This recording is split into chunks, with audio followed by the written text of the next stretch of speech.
Hello everyone. Today is April 17th, 2022 or the 17th of April 2022 and it's day 26 of my practice for VIVA. I know it's very early that I started practicing for VIVA, but as you know, if you follow these the series, you know that I really want to build my confidence. That's why I needed to start very early. All right, so let's get into the practice. Today I'm just gonna do the same question that I did the day before and then yesterday, the day before yesterday, and then yesterday and today I'll do the same question because I think this is one of the key questions that'll be asked in the VIVA. And that question is, I have the question, the notes with me here. The question is how do you know that your findings are correct? This is very interesting and I think I needed to do it really well. Okay, so I'm just going to talk about the validity, which I used the triangulation. I collected many types of data. Let's try it.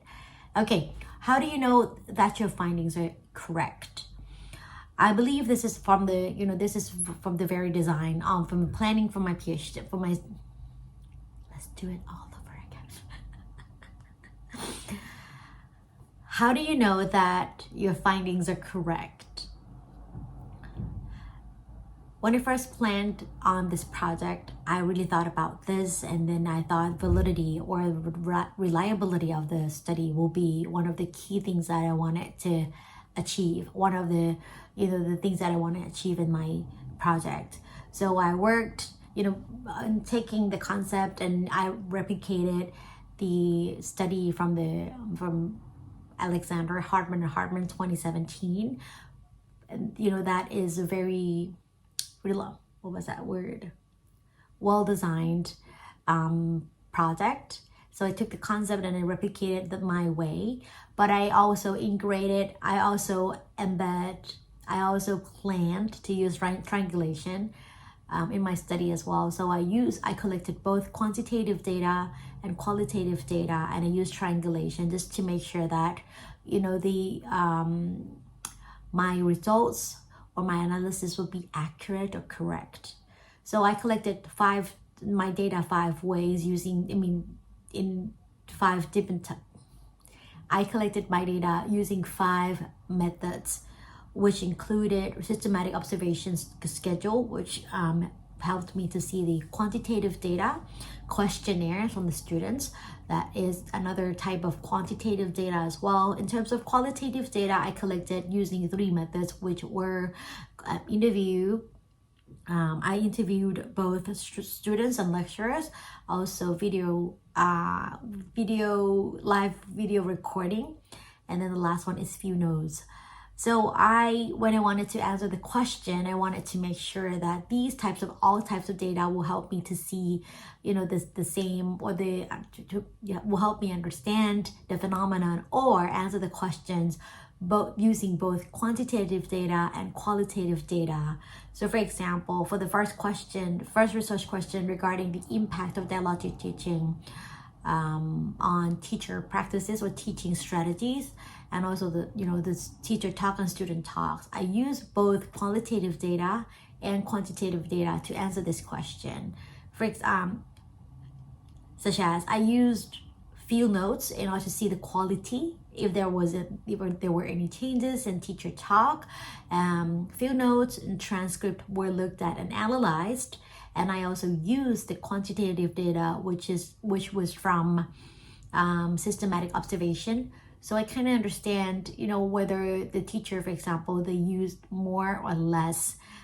open-ended question before and after the intervention, and I also back that up or support my argument qualitatively using the analysis or the findings from field notes and transcript. The same goes with everything, including the student's perception and the teacher perception of dialogic teaching. I use for the students in the student's case, I try to answer the question using both questionnaire data, which was very quantitative, and I also back that up or support that using the analysis of the interviews. So I was able to see whether what the student was trying to say in terms of numbers, in terms of quantity, in terms of how much they want or how much they say in the in the questionnaire. And I also use the interview data, interview analysis just to back that up. So I really think, I strongly believe that my findings are very accurate, are very correct, based on the design that I embedded, I thought through,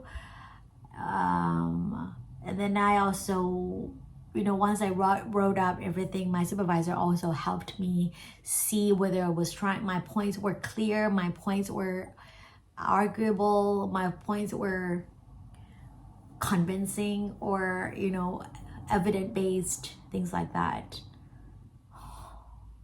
I don't think I did well. I think I'm just relying too much on the notes, and then I think I need a little bit more time to digest everything I wanted to say. And I caught myself saying a lot, which I don't like. So I'm gonna give myself maybe, today I gave myself 7, I believe. I'm just gonna give myself, I regressed a little bit.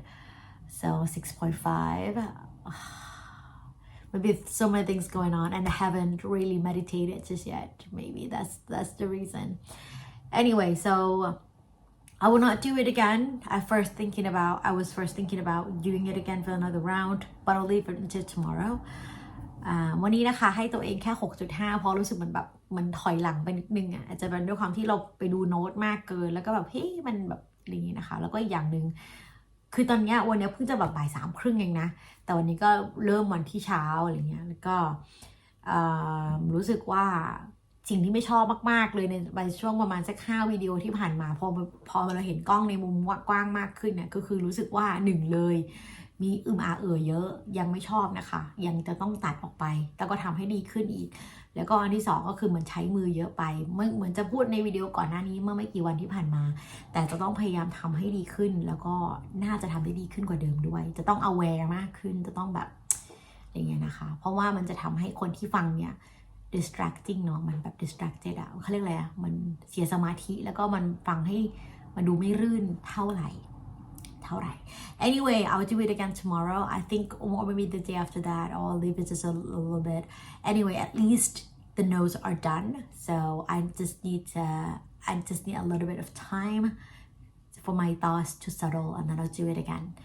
ขอบคุณมากๆนะคะสำหรับการติดตามในวันนี้ขอบคุณที่อยู่เป็นเพื่อนกันทุกๆคลิปเลยจะดูหรือไม่ดูก็ไม่รู้แต่เป็นกำลังใจให้เราเสมอนะคะ Thank you so very much. I'll see you guys again tomorrow.